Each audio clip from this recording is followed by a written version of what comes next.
ఓ భక్తులారా, నేను మీ వినాయక స్వామిని మాట్లాడుతున్నాను. సెప్టెంబర్ 7వ తారీఖున భూలోకానికి వస్తున్నాను. అందరూ నా కోసం మీరు చెయ్యవలసినది ఇదే. నన్ను బంకమట్టితో చేసిన ప్రతిమతో పూజించండి. ప్రకృతికి హాని కలిగించే ఎటువంటి చర్యలు తీసుకోవద్దు.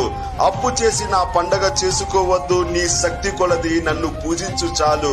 ఆ రోజున లేని వాళ్లకు, నోరు లేని మూగజీవాలకు పట్టినంత అన్నం పెట్టండి. అలాగే నా పండుగను అవ్వాతాతలతో, తల్లిదండ్రులతో, అన్నదమ్ములతో, అక్క చెల్లులతో, కుటుంబ సభ్యులతో, బంధుమిత్రులతో, తోటి వాళ్లతో కలిసి అరచెయ్యంత ప్రతిమ పెట్టి గంజి పెట్టినా నేను పరమానందంతో ఆ ఇంట కొలువు తీరుతాను. అలా కాకుండా అమ్మా నాన్నను, అన్నదమ్ములను, అక్క చెల్లులను, కుటుంబ సభ్యులను దూరం చేసి నన్ను దగ్గర చేసుకుని బంగారు విగ్రహం పెట్టి పరమాన్నం పెట్టినా నేను ఆ ఇంట కొలువు తీరను. ఆ పూజను స్వీకరించనని గుర్తించు మాన. మీరందరూ గణేష్ ఉత్సవాలకి సిద్ధమవుతున్నారు కదా, మీకు కొన్ని విషయాలు చెప్తానండి. పండగ అనేది కాంపిటీషన్ కాదండి. పండగ అనేది భక్తితో సంబంధమైనది.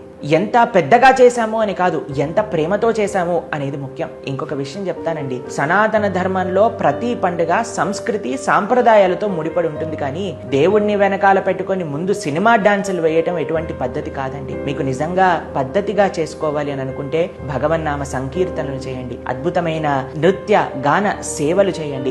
మన సంస్కృతి, సాంప్రదాయాలు, హరికథలు వీటిని ప్రోత్సహించండి. కానీ సినిమా పాటలతో, ఒక రకమైన కాంపిటీషన్తో, ఒక రకమైన ఇంద్రియ భోగంతో ఉత్సవాలు మాత్రం చేసుకోకండి. దయచేసి మన సంస్కృతిని, సాంప్రదాయాన్ని గౌరవించండి. హరే కృష్ణ.